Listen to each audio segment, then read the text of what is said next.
Hello everyone, this is part 35 of What If Naruto Trains Seriously, and I hope you guys enjoy this video and to like, to subscribe, to share, and check out the playlist, to see more comment down below. Now let's start the intro. They call me a god. They call me a god. They call me a god. Join my membership, the perks are great. It's in the description. Neji was grateful that he had been born a Hyuga. It allowed him to keep his opponent in sight, even though they were separated by several walls. It also meant that his enemy couldn't sneak up on him. His opponent hadn't moved from where he had been standing, though whether this was because the man hadn't noticed him or believed himself to be invisible, Neji didn't know. He walked through the cavernous space, moving past several large stalagmites. The cavern opened up. His enemy, cloaked from head to toe, still hadn't moved. Neji Hyuga, the man finally said, still not turning around. I had wondered who Naruto-kun would choose for his team. I'm not surprised that you were one of the people chosen. That Byakugan is a boon when infiltrating an enemy base. You know who I am, yet I don't know who you are, Neji said. The back of his neck was prickling. Something was wrong. This man was far too relaxed. Oh, but you do know who I am. Finally, the man turned around and pulled down his hood. A face covered in white scales, with yellow eyes and purple markings around them, greeted him. It's been a while since you and I met, but I'm sure you recognize me.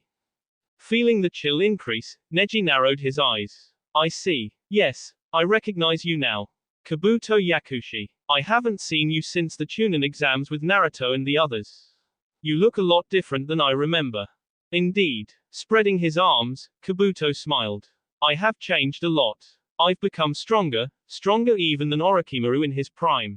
I've surpassed Orochimaru.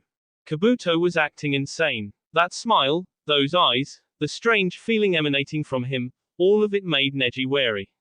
This man was dangerous at the best of times. Now that he had changed this much, there was no telling what kind of troublesome foe he would be.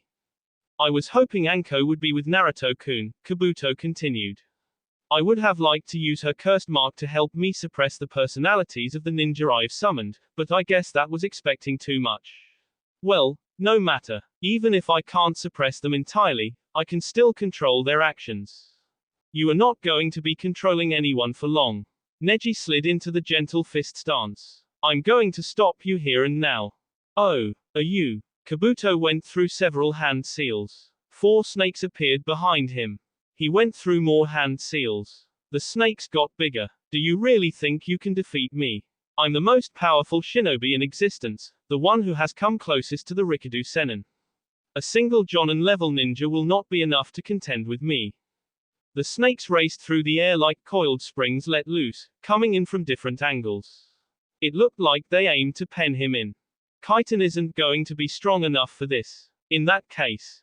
Neji spread his legs wider and sent chakra into his palms. The snakes got closer. They were practically on top of him now. Haka Hazengeki. The first snake lunged, its mouth open wide, and Neji struck it with a chakra-infused palm. A powerful wave of chakra S into the snake. With his supreme chakra control, Neji forced the chakra to shake. The snake screeched. Then it exploded. Haka Hasengeki. He struck the next snake before it could even attack him. It wasn't a frontal assault. This time he struck the snake on its side.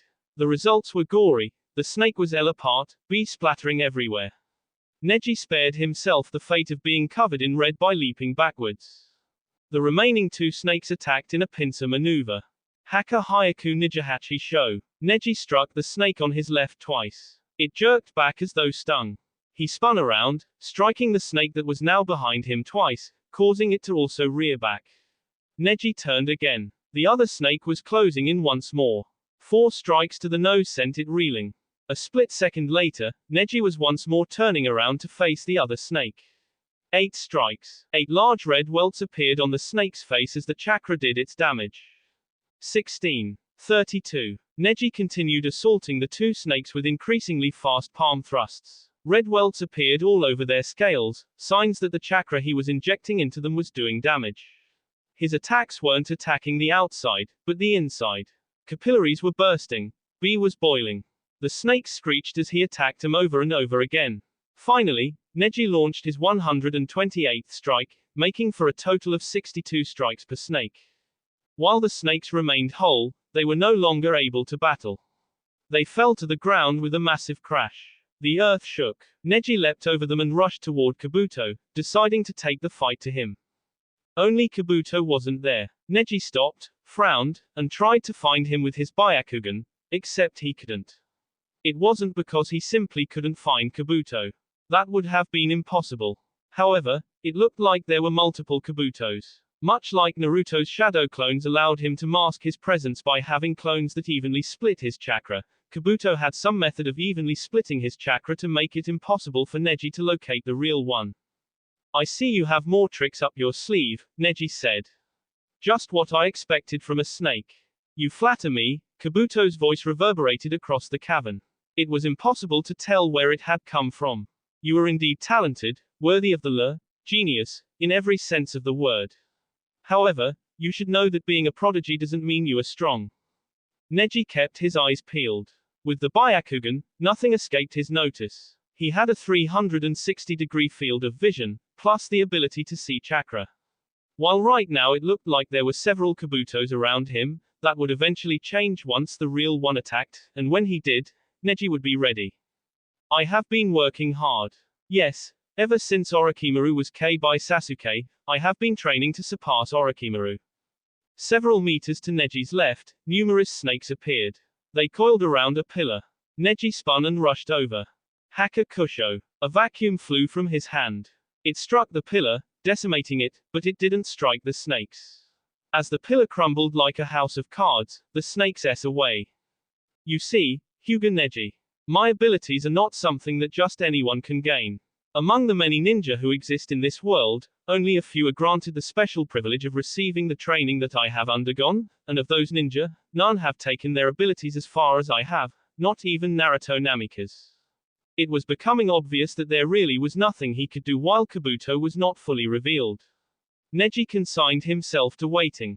He wouldn't attack until Kabuto attacked first. Once that happened, he would end this battle quickly. Do you know what Sage Mode is? Asked Kabuto. Neji didn't reply. It is a technique that one can only learn from two different places. Mount Myoboku and Raichi Cave. I am going to assuming that you learned Sage Mode from Raichi Cave, Neji finally said. However, I have yet to see why I should care.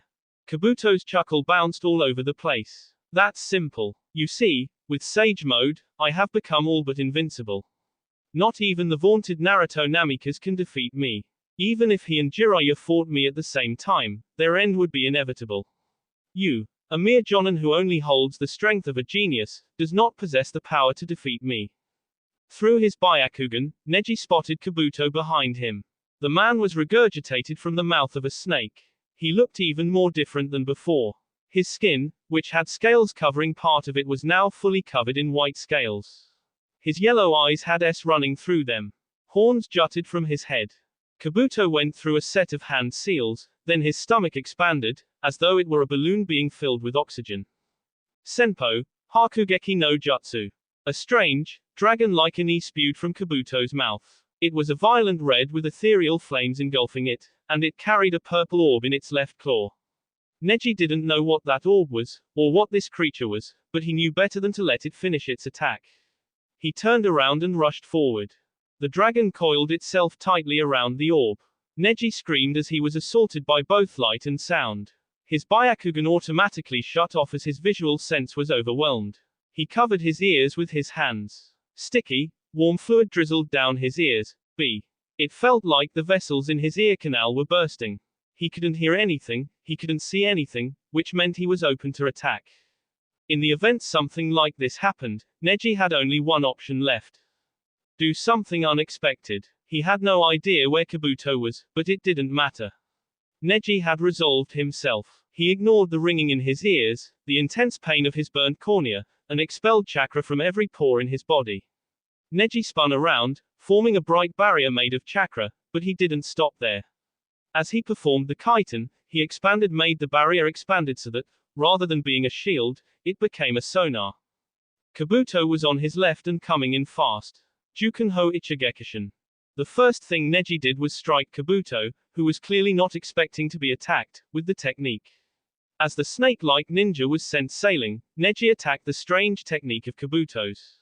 Haka Kusho. With pinpoint accuracy, Neji sent a vacuum of chakra into the dragon-like creature.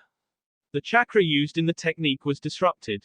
It dispersed. The light disappeared, the sound ceased assaulting his ears, and Neji opened his eyes to find Kabuto staring at him in disbelief. How were you able to negate my jutsu? Kabuto asked. Neji's response was to resume his gentle fist stance. You're not the only one who has trained to surpass his limits. Now, let's continue. I'll show you that being a genius does not mean I'm incapable of exceeding my own limits. Zox. The cavern that Naruto found himself in was massive. Hidden away underneath a mountain, he couldn't tell whether it had been made naturally or by man. He walked by several pillars that were 2 times thicker than he was tall. The ground seemed to slope downwards. Frowning as he wandered further in, Naruto eventually discovered a strange glow coming from somewhere up ahead. I sense the chakra of my fellow Beiyu here. Really? Do you know what the chakra is being used for? No, I cannot tell that much. I only sense the chakra, not what it's doing. Then I guess we'll have to keep going if we want to find out. Naruto moved closer and soon realized that the glow was coming from below the ground. He came upon a ledge and looked down. There was another room below him, and in the center of that room sat a large tree. Even as he watched the tree as it pulsed, several spots on the tree bulged, and then that bulge shifted into a humanoid shape. Naruto felt a sense of unease well up inside of him when the human-shaped bulge suddenly became a person. No, not a person. It became a white Zetsu. I see, Kyubi said. This is how they are manufacturing those clones. They're using the power of the Beiyu to fuel the production. That tree has the same chakra as Hashirama, too. I can only guess that they are using Hashirama's Mokuton ability and the Bijuu's power to create life. Then we should destroy it, Naruto decided. So long as that remains, Madara will have an inexhaustible army at his disposal.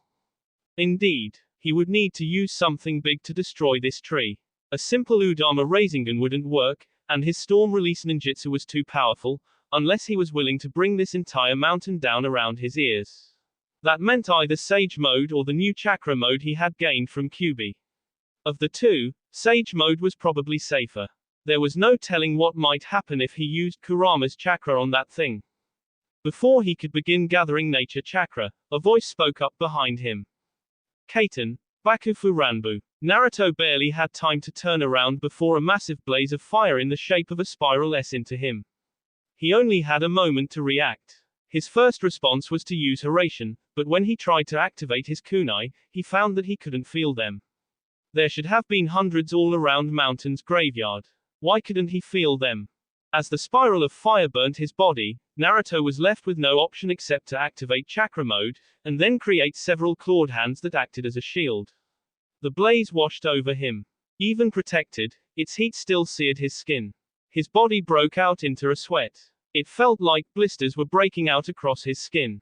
The firestorm soon s. Naruto's body quickly rejuvenated thanks to his regeneration. He didn't release the chakra shroud, but he did unwrap himself from the claws.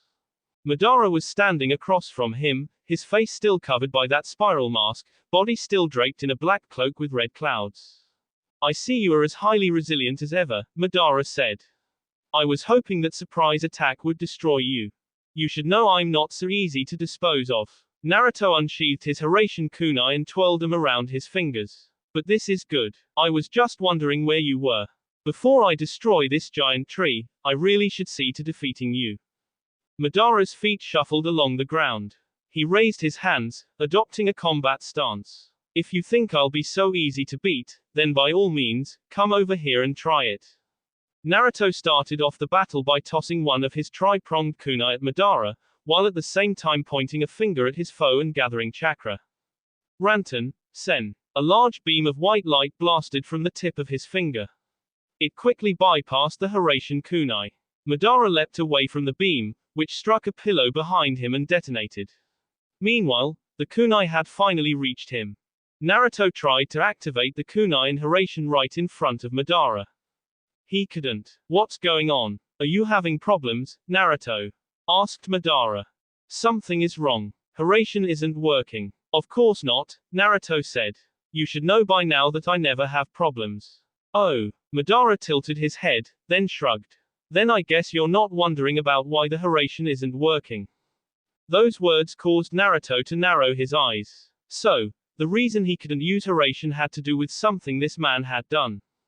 Naruto couldn't think of a way to block, negate, or otherwise cancel out his ability to teleport between kunai, but that was merely because no one had tried to. There could have been a manner of making it impossible to use Hiraishin via a seal that disrupted the shiki on the kunai, or perhaps destroyed the flow of chakra between him and the kunai.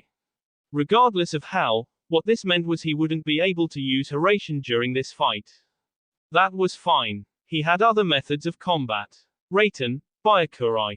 A lance of lightning blasted from Naruto's finger. Madara dodged it, of course, but Naruto predicted how he would move and went through a series of hand seals. Futen, Mugen Daitopper. Naruto expelled a large gust of wind from his mouth, which blasted across the ground and caused several pillars to crumble.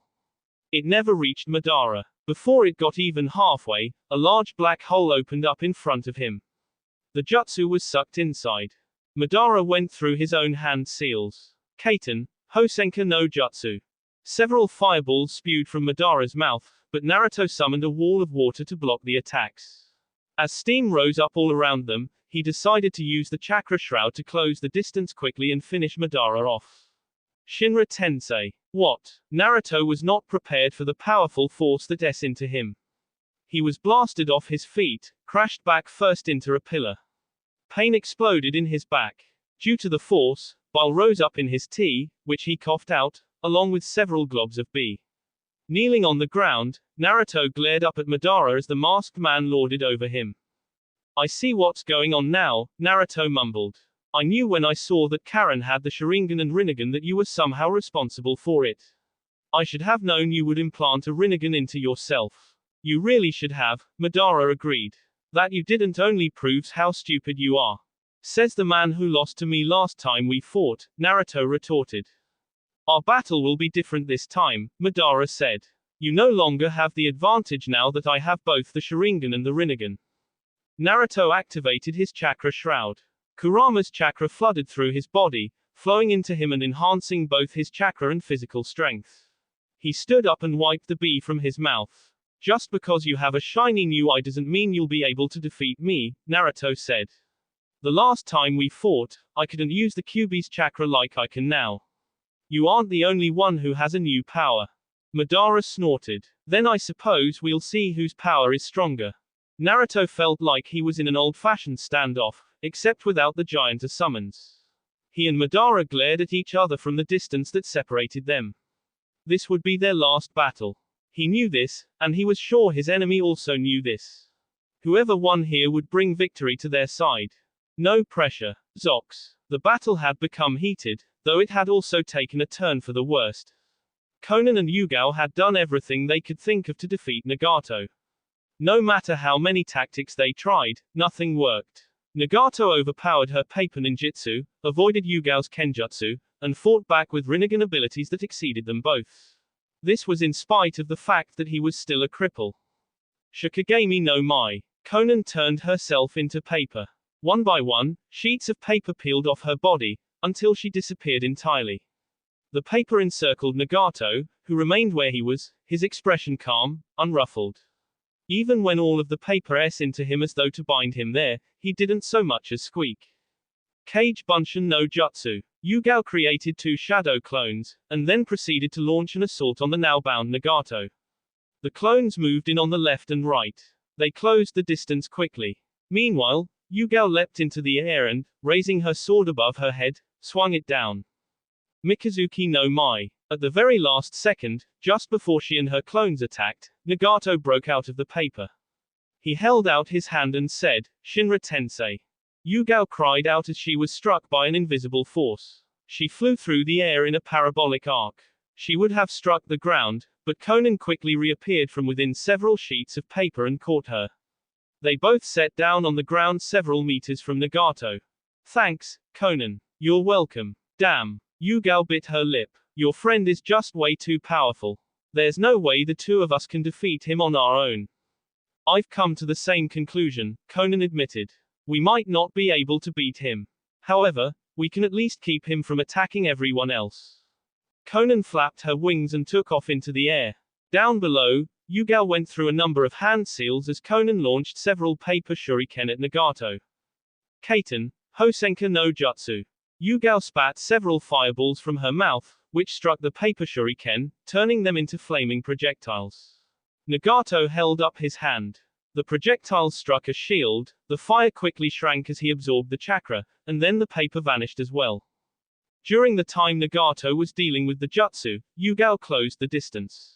She swung her sword. It missed. Growling as Nagato leaned back, she attacked again and again, with each swing of her blade flowing into the next attack. The air whistled as she bit into it with her katana. However, no matter how many times she struck at him, she never hit her mark. Shinra Tensei. Yugao had expected him to use this jutsu. It was his go-to technique. She quickly replaced herself with a rock by his feet. Appearing below him, she swung her sword again. Clang! It was blocked by a forearm that had suddenly transformed into a metallic weapon of some kind. Several pods opened on the arm. Tiny needle-like objects shot from within it. Explosives. Realizing what these were, Yugao leapt back, but that didn't do anything. The explosives followed her. She tried to see one down, but that just caused it to explode in her face. Yugao screamed as she was launched backwards. Yugao. Conan shed paper. It flew off her body and created a wall in front of Yugao. The remaining explosives struck the wall and detonated. The paper wall nearly blew up, but Conan reinforced the wall with her chakra, forcing it to remain intact. However, by focusing on protecting Yugao, Conan had left herself open. Something exploded against her back. Heat seared into her skin and burned her clothes. The wings that she had been using to fly lit on fire before turning to ash.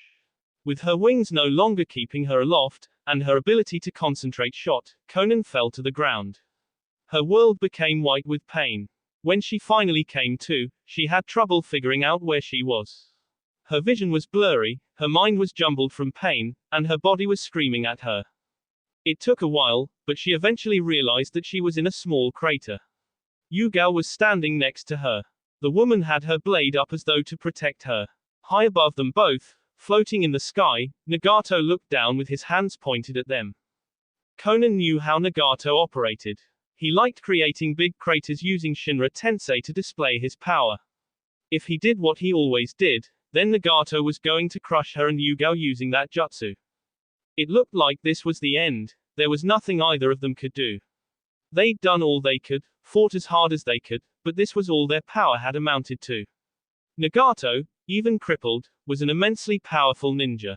With the impure resurrection granting him unlimited chakra and invulnerability, there really was no chance for them to win.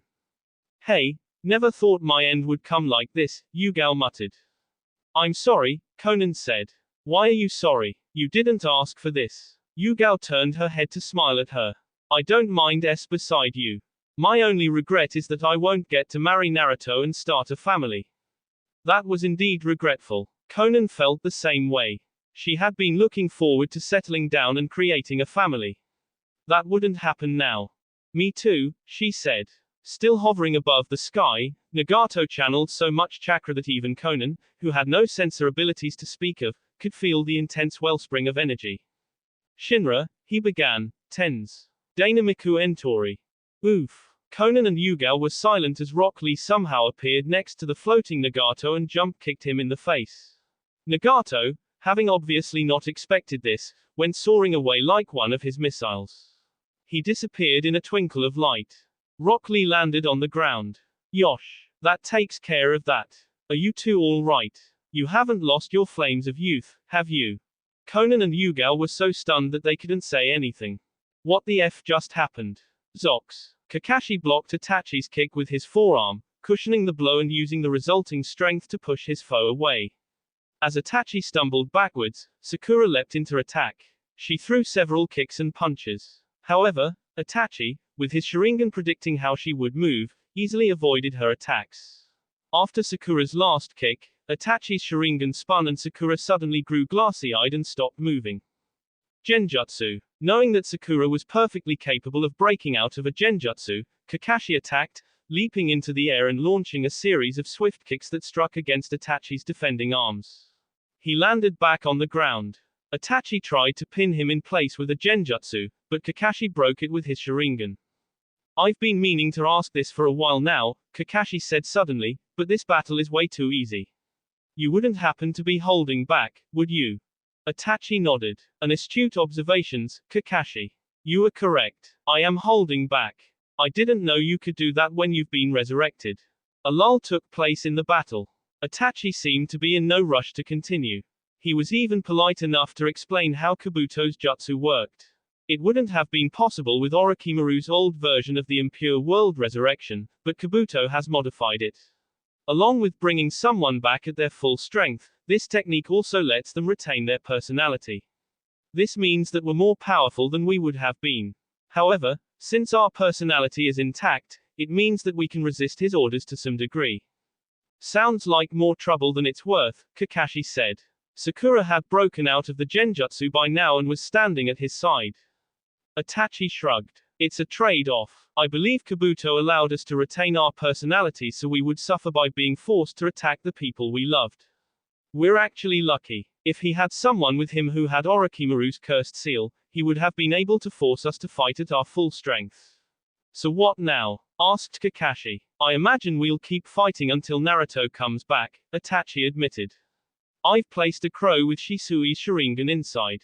I had originally given it to him so he could help Sasuke, but I never expected Sasuke to descend so far into darkness on his own. If he comes back, it will activate and allow me to break free from Kabuto's mind control. Then we just continue to fight until that happens. More or less. Kakashi wanted to sigh. Why couldn't Naruto have waited for a little while before running off? Zox. Hakusho Kaiten. Releasing chakra from every pore in his body save the bottom of his feet, Neji spun around to create a large dome of chakra. Several snakes that tried to attack him were shredded apart. He stopped spinning, revealing a line shaped like a perfect circle around him. Bravo! Bravo! Mocking claps echoed across the cavernous room. You truly are worthy of your lure. Indeed, it seems I have greatly underestimated your abilities, but you know, with that kind of strength, don't you think it's unfair that you'll never become the head of the Hyuga clan? Neji felt something prickle at the edge of his mind. Why was this man bringing that up now? Why here? Was he getting desperate, or was this one of Kabuto's many ploys? What are you getting at? Asked Neji. Kabuto chuckled. Don't act so naive. You know what I'm getting at. You've worked so hard, come so far, but because your father was born a few minutes later than Hiashi, you were branded with a seal that you cannot escape from. The Hyuga clan cursed you to live a life of servitude. Don't you think that's wrong? What's more, the Hyuga clan exemplifies everything that is wrong with Konoha. They force people to do the dirty work, and then force them to live in dishonor and disgrace. Even you are being forced to comply with Konoha and the Hyuga clan against your will. You are a caged bird, Neji, but I can set you free. Raising a single hand, Kabuto smiled at Neji as though beckoning him over. Join me, and I will break the curse that was cast on you. Neji wondered if this guy was for real. Break the curse. Did Kabuto really think that he would fall for something like this? The man's words were so funny that Neji couldn't stop himself from laughing. What is so funny? Asked Kabuto. You are, Neji said. You just spent several minutes trying to convince me to betray my family and village without knowing the truth. I haven't been caged for years. Ever since my battle with Naruto during the Chunin exams, I have been free to make my own choices. Even if I had the bird-caged seal on my forehead, I was still treated with dignity and respect. However, your information is a little outdated. Neji reached behind his head, grabbing the knot that tied his headband to his forehead. A single tug released the knot. He pulled the headband away. Kabuto's eyes widened. Neji looked down at his headband, saw his own face reflected on the metal surface, and grinned. There was no bird-caged seal on his forehead. Thanks to Naruto Namikaze, the bird-caged seal is being dissolved. Neji looked back up at the stunned Kabuto. It hasn't been announced yet, but the Hyuga clan has been slowly removing the seal in order to make way for a new seal that Naruto has created, which will go on every Hyuga member regardless of whether they are from the main branch or not and cannot be used to cause pain. Sorry, Kabuto, but if you think pretty words from an ugly snake is going to sway me, then you're sadly mistaken. Kabuto's shoulders twitched several times. It was like he was barely holding back the anger and frustration Neji imagined he was feeling. So I see, Kabuto said. I guess it was a mistake to try and sway you. To be fair, it has been a long time since I was able to spy on Konoha. My information is a little out of date. I would say a lot out of date, Neji said. Fine. A lot out of date, Kabuto said. However, this doesn't change anything. You cannot beat me. I don't have to beat you, Neji told him, smiling. I just have to keep you occupied long enough for Naruto to defeat Madara. Zox. Konan knew, instinctively, that Nagato would come back after being jump-kicked in the face. She didn't expect him to return quite as fast as he had. However, she had been expecting it and therefore wasn't surprised when he arrived again. Tenten had joined them by that time. She was not as fast as Rock Lee, and so it had taken her longer to show up. She'd complained a bit, but her complaint was interrupted when Nagato tried to turn him into a pancake via Shinra Tensei. Now the four of them were gathered together. Standing opposite of them was Nagato, who looked no worse for wear after Rock Lee kicked him in the face. It seems there are a few more members, Nagato said. That's good. Is it? Asked Konan. Yes. Nodding, Nagato smiled. The more people who fight, the better your chances are for survival. You seem awfully happy for someone who's outnumbered, Tenten said. Giving her a shrug, Nagato said, I am not fighting because I want to. Kabuto's jutsu makes it so I have to do what he orders. The most I can do is resist him, but I will still fight in the end. I knew you were holding back, Konan said.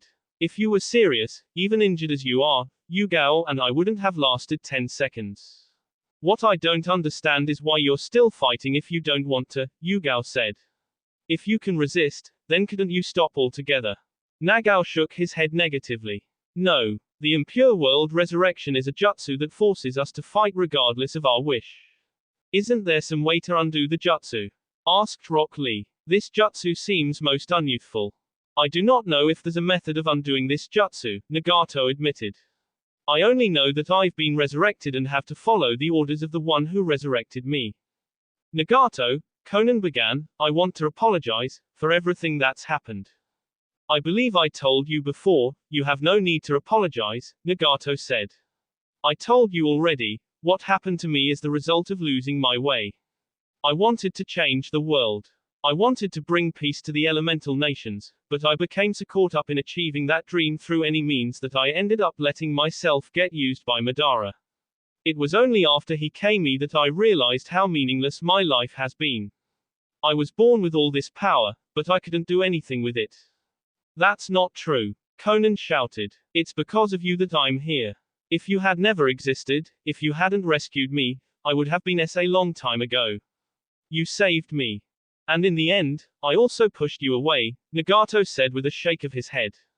So what? Said Konan. You think that matters. You think it changes what you accomplished. It's thanks to you that I am still here, and it's because I am still here that I can continue to carry your dream. Konan. Let me be the one to accomplish the dream we both shared, Konan said, placing a hand against her sea. I'll bring peace to Omegakure. I'll bring peace to the elemental nations. Believe in me, Nagato. The clearing was silent. Konan stared at Nagato as though trying to will him into believing her through eye contact. Slowly, as though his face were made of melting clay, Nagato smiled. It was small. Most people would have missed it. Konan was not most people. Yes, I'll leave it to you then, he said, and as he said this, his body was engulfed in a white light. What's going on? Asked Konan. Nagato looked at his hands, chuckled, and then looked at Konan. It seems the jutsu has somehow been released. If I had to guess, I would say that talking to you has given me some form of closure. Thank you, Konan. I hope you live a long and happy life. As he spoke, Nagato's skin started peeling off, revealing that there was nothing underneath. It was as if he wasn't really there at all. Layer by layer, his body broke down until there was nothing left. Nagato disappeared. Tears stung Konan's eyes, but she didn't allow them to fall. She sucked them in and stared at the spot where her friend had disappeared. I will, Nagato. For you, and for me. Everyone remained silent for a moment, paying their respects to Konan, who continued to stare at the spot Nagato had vanished. After a while, Yugao placed a hand on her shoulder. "Come on," she said. "Let's go help the others." "Right," Konan muttered. She took one last look at where Nagato had been standing, and then she and the others left. A breeze blew through the now empty clearing. Zox. Naruto and Madara had yet to land so much as a single blow on the other person. Jutsu were launched and counted. Lightning and storms and fire filled the air. Space warped and explosions rocked the room, causing cracks to appear on the floor and ceiling. Shinra Tensei. Another variable was that Madara was now capable of using Rinnegan-related jutsu. Naruto could only assume that he had stolen the Rinnegan from Nagato after Naruto had defeated him. This posed a problem. The last time they had fought, it had also been like this, even. However, Naruto couldn't use Hiraishin, and Madara had the Rinnegan.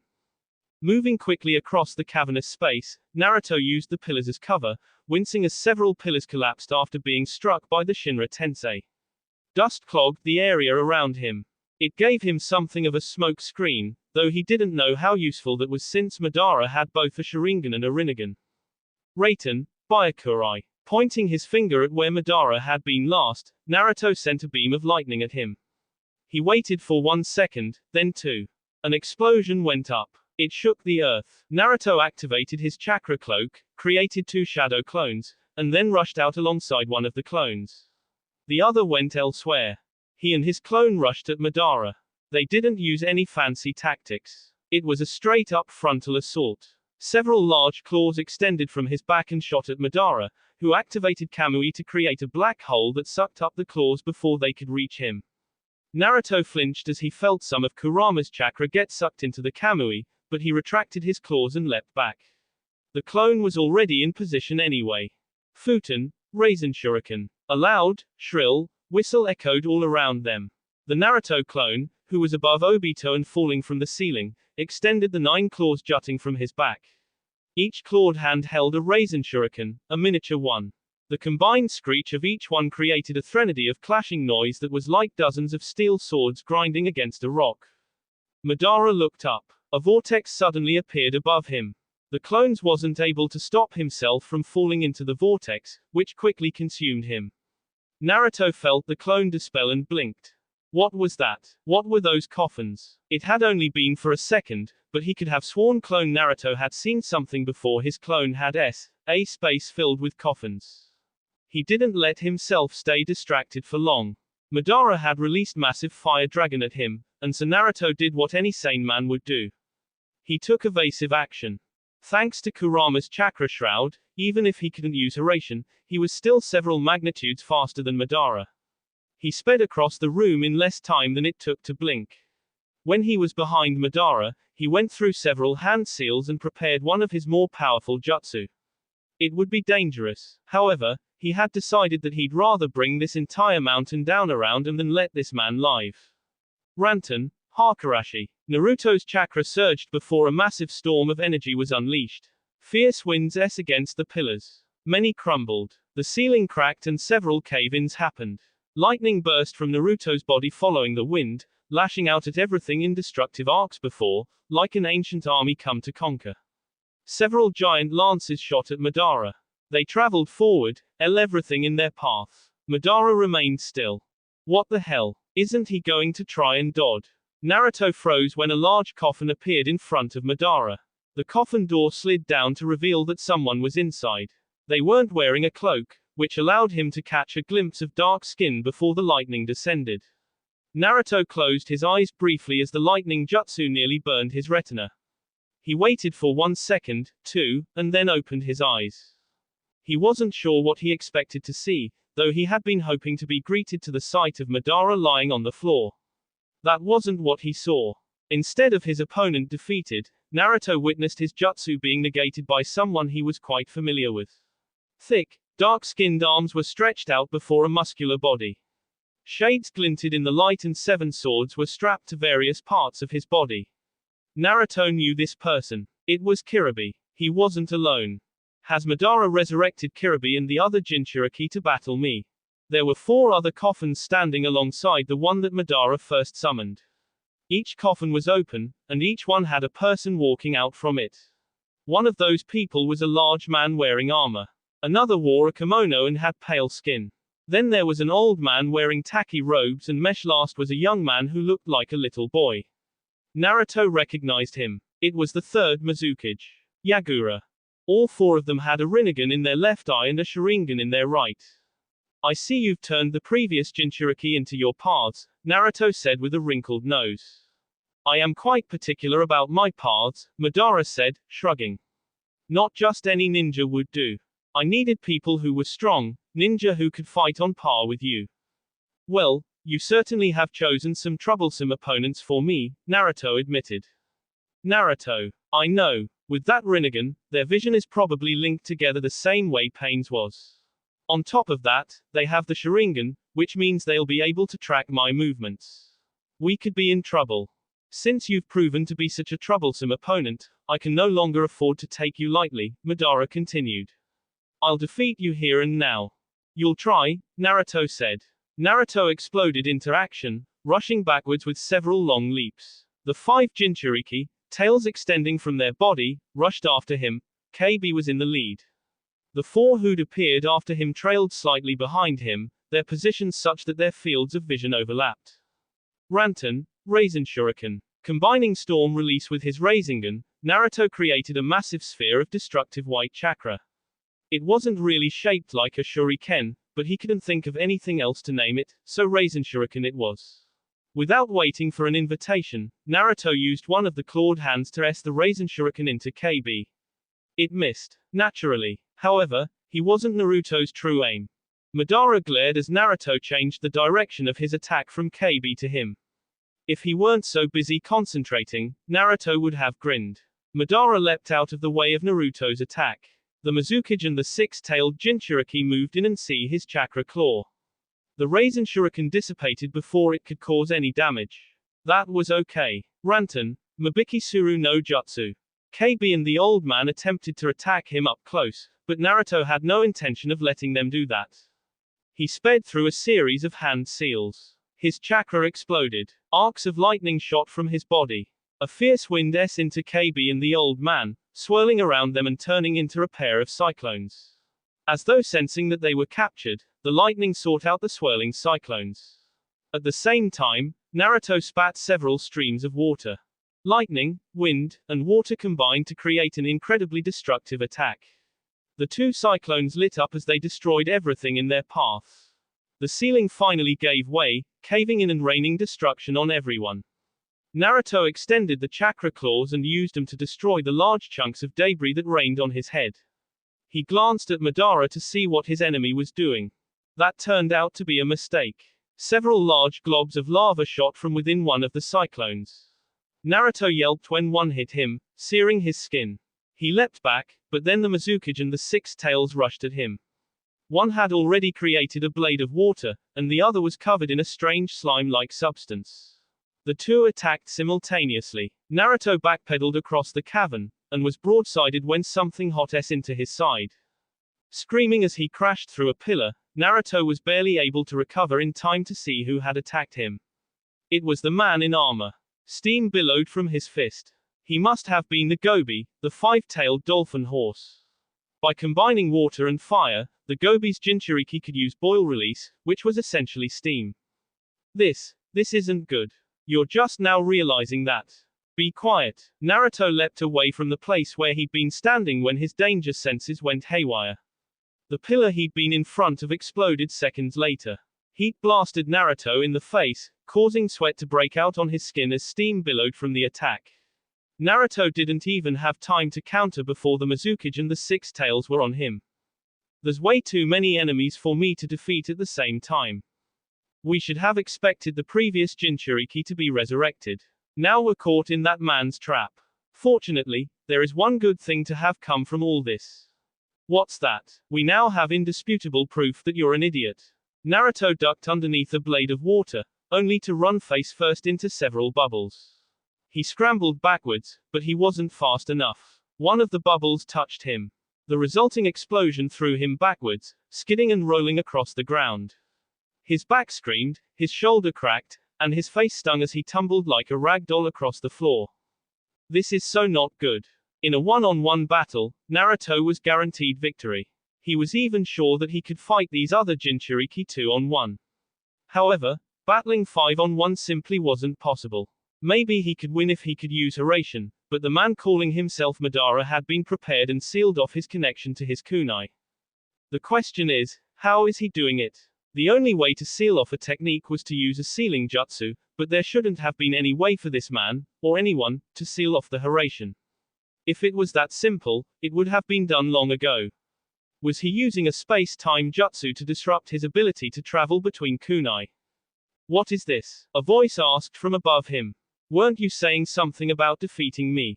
What are you doing lying on the ground? Naruto glared at the one who called himself Madara and, snarling, sent a chakra claw at him. It phased through the man, of course. That blasted Sharingan jutsu of his made it hard for Naruto to attack. TSK. You should know by now that attacks like that don't work unless you've got the right timing. Madara waved a finger at Naruto as though chiding him. Did our previous battle teach you nothing, or have you grown so desperate that you'll attack even though you know it's futile? Well, not that it matters to me. He raised his left hand. The moment I touch you with this hand, it'll all be over. As Madara slowly drew his hand closer to him, Naruto tried to think of a way out of this. There had to be something he could do to escape from this predicament. He couldn't use Hiraishin, but he still had plenty of chakra. The issue came from the man above him. That phasing ability was annoying, and Naruto didn't have a definite counter to it. Perhaps he could use a seal. That's it. The hand was coming closer, seemingly in slow motion, but Naruto didn't focus on the hand right now. He channeled chakra to his left index finger. The finger glowed. Slowly, so as not to attract attention, Naruto began writing a seal beneath his body, hidden away where Madara couldn't see it. His finger speed was quicker than Madara. He finished his seal and activated it seconds before Madara touched his head. Nothing happened. What is this? Madara touched his head again. Nothing happened. Grinning, Naruto kicked Madara in the face. Unlike the last time when his attack went through the man, this time, the one calling himself Madara received the shock of his life.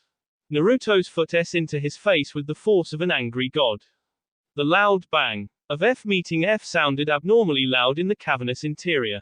Madara was lifted off his feet and flew toward the ceiling, where he head first into the hard sediment. Chipped rock fell on Naruto's head as he clambered to his feet. He wobbled, his legs feeling precarious as though teetering on the edge of exhaustion. Shaking his head, Naruto looked up. You used a seal to block my space-time ninjutsu, Madara said. He was already healed, standing on the ceiling, his arms crossed as though nothing had happened. That's very impressive. I expected no less from Minato Namikaze's son. You truly live up to your name. On the ground below, the resurrected Jinchuriki gathered around Naruto, clearly waiting for Madara to give the order to attack. He would have sighed, but he was little too busy just then. This situation was not enviable by any means. Being complimented by you doesn't make me happy, Naruto snapped. You know, for a man who calls himself Madara Uchiha, you seem perfectly capable of augmenting the powers you're lacking. I've heard about Madara from Kurama, and he told me that Madara is a conceited prick who'd never use anyone's power but his own. You aren't Madara, which begs the question, who the F are you? Madara spread his arms. Who I am doesn't matter. What matters is that I am going to take the Kyuubi from you, and then I'm going to find the Ichibi, Nibi, and Nanabi and take them as well. Then I'll be able to complete my plans. As if we'd let you do that, a voice said seconds before 1,000 sheets of paper wrapped around the Six Tails Jinchuriki. They were paper bombs. Naruto barely had a second to run like hell before they detonated with enough force that the entire mountain shook. Konoha Senpu, Rock Lee, his skin red and veins bulging all over his body, rushed into the room and kicked the Gobi Jinchuriki in the face. His kick was so powerful that the Jinchuriki's head exploded.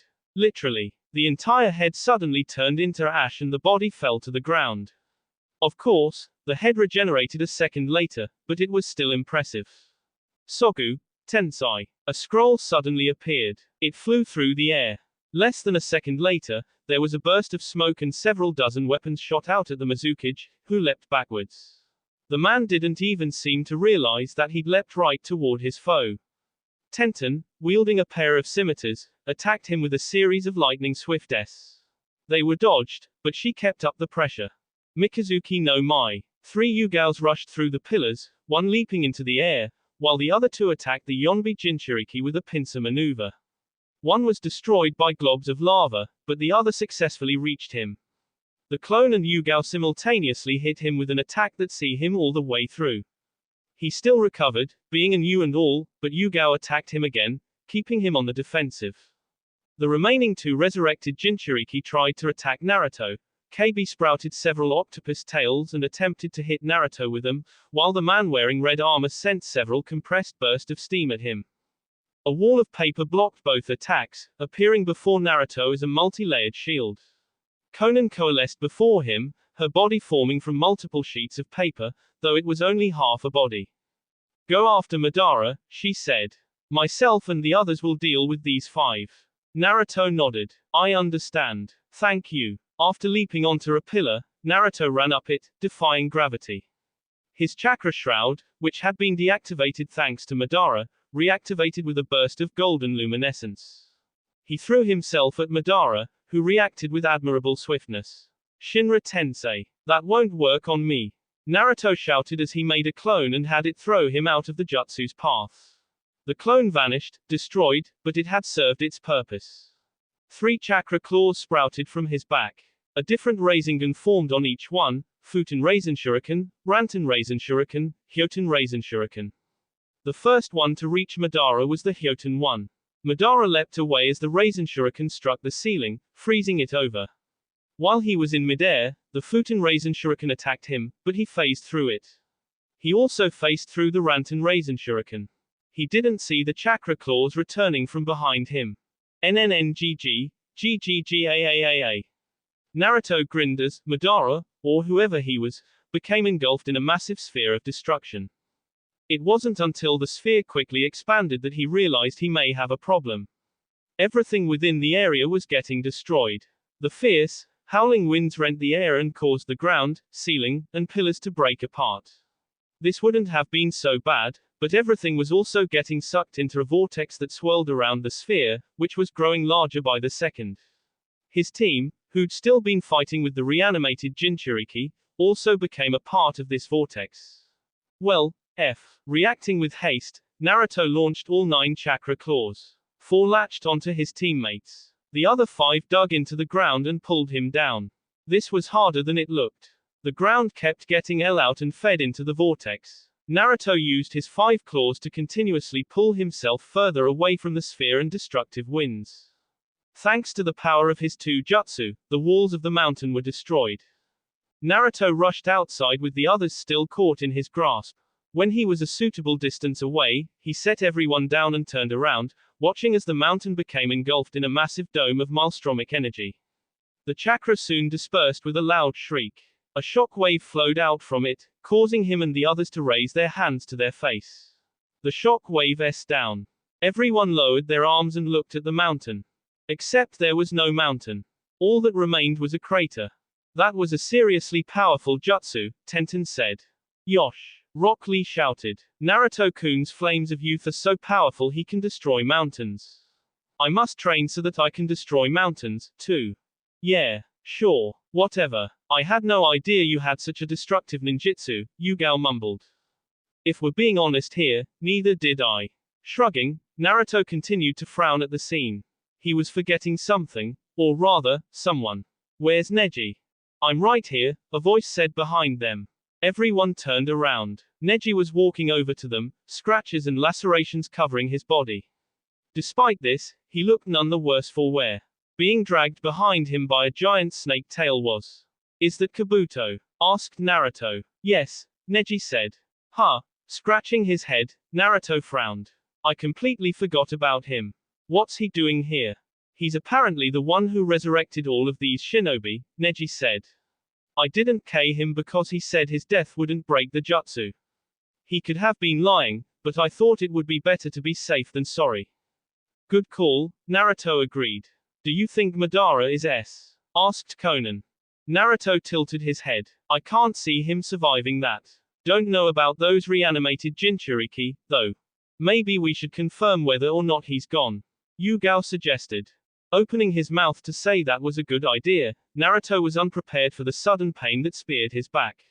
It was as if someone held him with a spear. His world vanished as it was overridden with pain. He thought he heard someone scream, but he couldn't be sure. Everything sounded as if it was coming from across a vast distance. His last thoughts were trying to figure out what had happened. And then he was in a familiar chamber, staring down a familiar furred face. Kurama, aka the Kyuubi, looked down at him with a grin. It looks like you got careless, brat. Naruto frowned. What do you mean? Flicking his tails with a lazy swish, Kurama rested his head on his hands. I mean that fake Madara just you in the back. Honestly, how could you let yourself be surprised like that? Aren't you supposed to be the master of surprise? Huh, so that's what happened. Looking down at his hands, Naruto narrowed his eyes and looked back at Kurama. Am I going to S? Don't be stupid. Kurama snorted. An injury of this level isn't going to KU. That said, you should pray that you wake up soon. Your friends are fighting in your place, but even 5-on-1, they're not match for that faker. It seems like I'm not much of a match either. Because he had nothing better to do, Naruto sat down and crossed his arms. In terms of power and abilities, I seem to be the stronger one, but he has more experience and is a lot more canny. The biggest issue is that phasing ability of his. You should create a seal that can negate it. Create a seal, I might be able to do that. The last one I made was only temporary. I need to make one that's more permanent. The only question is whether or not I'll be able to create it in time. Then you had better get cracking. Right. Sitting down, Naruto reran everything he knew about Madara's phasing ability through his head. He had to figure out a way to seal off that ability for good. His life, and the lives of his comrades, depended on it. Zox. Yugao felt helpless as Madara appeared behind Naruto and impaled him through the back. She wanted to scream, but her teeth had closed up. All she could do was watch in helpless horror as Naruto, dribbling down his mouth, crumbled to the ground like a broken doll. No. The scream came, not from her, but from Konan. With tears leaking from her eyes, the woman summoned mass amounts of paper and sent it hurtling at Madara. Of course, the paper merely phased through him, but Konan didn't seem to care. Lee. Tenten. Neji shouted. Form up on me. Right. Yosh. While everyone was clearly shocked, they didn't let that get to them. Neji, Rock Lee, and Tenten rushed toward Madara. While Neji and Rock Lee attacked using taijutsu, Tenten played long-range support, unsealing what looked to be hundreds of kunai that she liberally hurled at their foe. Like Konan's paper, the kunai went straight through him. Do you really think your attacks will have any effect on me? Asked Madara as Rock Lee traveled straight through him after an unsuccessful spin kick. None of you have what it takes to. Madara's words were stopped in their tracks when Neji struck him with a palm thrust. Unlike Rock Lee's attack, this one actually landed into Madara's C and sending him flying backwards. The masked shinobi skidded along the ground after being struck. Then he fell to a knee, one hand raised to his C. How? He asked. Neji's expression could have frozen over hell. I don't have to tell you how I managed to get past your phasing ability. Lee. Tenten. On it, youth. The three of them attacked in tandem once more. Again, Madara phased through Tenten and Rock Lee's attacks, but he couldn't stop Neji's. As she watched from the sidelines, Yugao wondered how he was able to do that. She looked over at Konan, who was no longer fighting Madara with the others, but was kneeling on the ground next to Naruto. Seeing this jolted Yugao into action. She rushed over to the pair and knelt down next to them. Is he okay? She asked. He should be, Konan said, much to Yugao's relief. The wound in his back is already healing, so he's not in any danger. The only problem we have currently is Madara, Yugao said. Konan nodded. If he manages to get away from those three and attacks us, I'm not sure we'll be able to protect Naruto. She ran a hand through Naruto's hair. Madara's jutsu has one weakness. He can only make himself intangible for about 5 minutes. Neji seems to have found another weakness, which I'm guessing means he has discovered a way of disrupting Madara's space-time jutsu. He's probably using a variation of Shikoku Fuin, Naruto said, opening his eyes with a groan. Naruto. Konan and Yugao said at the same time. Are you all right? Asked Yugao. Yeah, I'm fine, Naruto said. Listen, I have a way to defeat Madara, but I need your help. Zox. Neji and Rock Lee kept the pressure on Madara. Rock Lee would attack, then Neji would attack. While Rock Lee's attack generally went harmlessly through Madara, Neji's always hit, and the results were that Madara would get sent reeling. While they worked together, Tenten remained in the back, providing long-range support by hurling several kunai at Madara. The kunai didn't damage him. However, the added variable helped keep Madara from realizing how Neji was disrupting his space-time jutsu. Thanks to his Byakugan, Neji already knew that Naruto was up and ready to start fighting. He didn't know what Naruto had planned, but he could see their leader speaking with Konan and Yugao, so he knew that Naruto was planning something. Right now, his job was to distract Madara. Keep the man's attention on him until Naruto was ready. Haka Hazengeki. Konoha Senpu. Neji thrust his palm at Madara. A powerful wave of chakra emitted from the palm. Concealed within the chakra, hidden so well even a Sharingan would miss it, was a small seal that disrupted Madara's technique. As Madara stumbled back, Rock Lee S into him with a powerful spin kick that sent the man skidding backwards. Neji smiled when Madara stared at Rock Lee in shock. Soshoryu. Leaping into the air as she unfurled a pair of scrolls, Tenten spun like an acrobat and released both of the scrolls' content, which just happened to be an entire armory. Weapons of every conceivable shape and size flew from the scrolls. A number of them had explosive tags on them. They bombarded Madara like a hailstorm, detonating all around him. Those explosions probably didn't do anything. Even so, the amount of fire and dust they kicked up acted as a suitable smoke screen for Naruto, Konan, and Yugao, who were finally making their move. Now he, Tenten, and Rock Lee needed to sit back and let those three deliver what would hopefully be the finishing blow. Zox. Naruto ran alongside Yugao while Konan flew into the air. Yugao had drawn her katana and he a pair of kunai, though they weren't the tri-pronged ones that he'd grown used to using. Since his ability to use Haraishin in this place was sealed, bringing those out would have been pointless. Madara had already turned toward them, his glowing red Sharingan eye visible inside of his mask, along with the rings of his, or rather, Nagato's Rinnegan. Yugao reached him first. Naruto had hung back purposefully. As Yugao reached Madara, she swung her blade, which sung as it the air apart. It phased through Madara, who tried to return Yugao's attack with one of his own.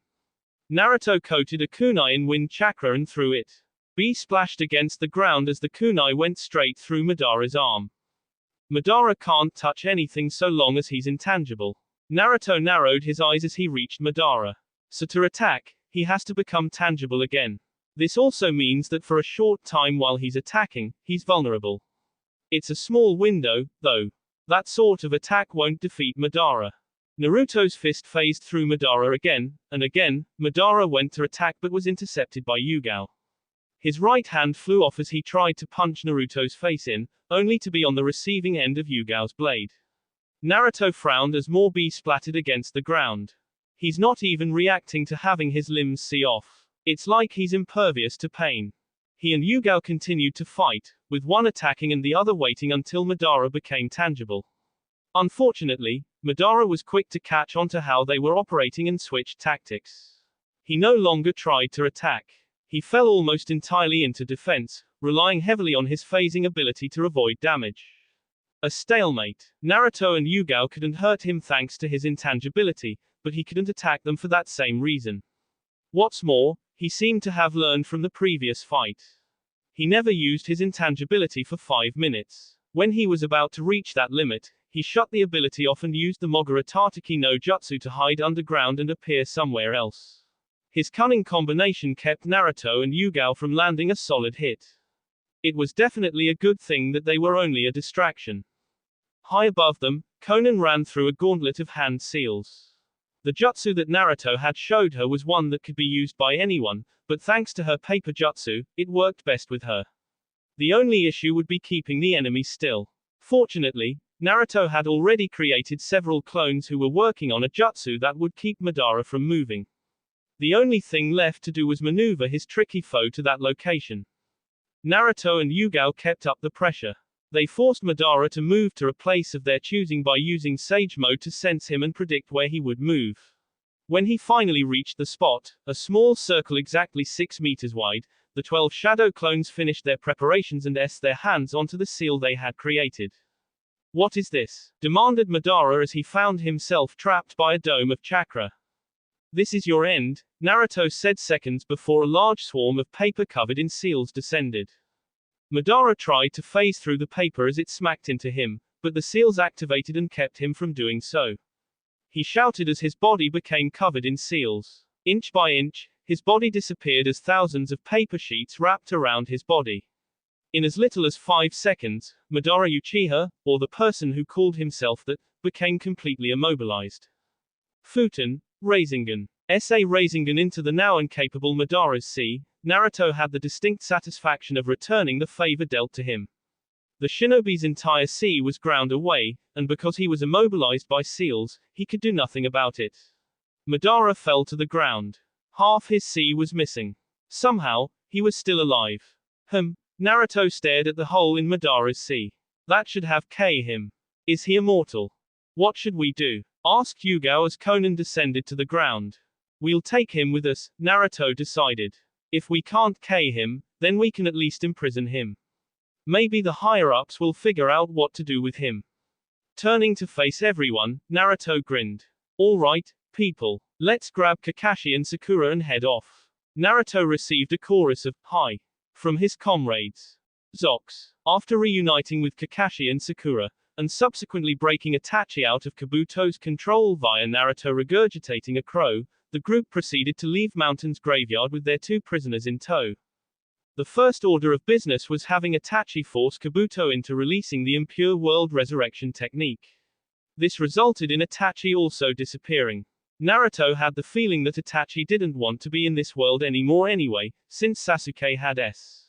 After that, Naruto had their air unit contact the allied shinobi forces and tell them that they had completed their mission. They received orders to head for the main base on the warfront.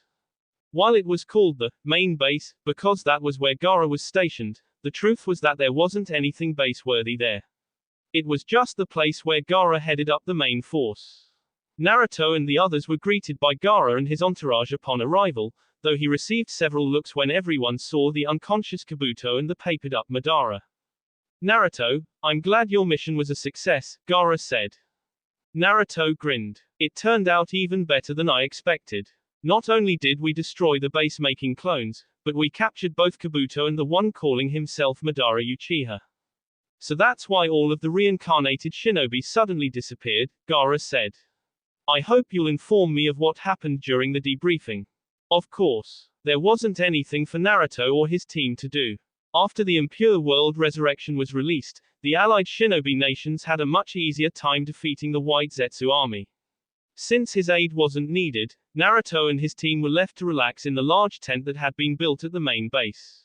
Naruto was sitting in a chair, arms crossed. Kakashi, Neji, Tenten, and Rock Lee had disappeared. He didn't know where the latter 3 were, but he assumed Kakashi was reading. Konan and Yugao were sitting beside him. Do you think the war will end with this? Asked Konan. We took out their leader, so I don't see why it wouldn't, Naruto said. Will this end every war? Naruto hesitated. I don't know. What do you think will happen now that the war is almost over? Asked Yugao. Reconstruction, most likely. Naruto rubbed his jaw. A lot was lost. Entire villages have been destroyed and people were displaced. We'll need to help them. Plus the elemental nations will need to begin discussions to create policies that will stop this from happening again. Do you think anything will come of those talks? Asked Konan. Of course, Naruto replied. I plan on taking part in them. I won't rest until we've come closer to achieving true peace. There was a moment of silence. Then what should we do? Asked Yugao. Do you mean, we? As in the 3 of us? Asked Naruto. Yugao nodded. Naruto blinked, then frowned, and then smiled. That's easy. Konan and Yugao stared at Naruto, whose smile widened. Live, he said simply. That will be all for this video. Be sure to like, subscribe, share, and comment down below for more videos. Goodbye.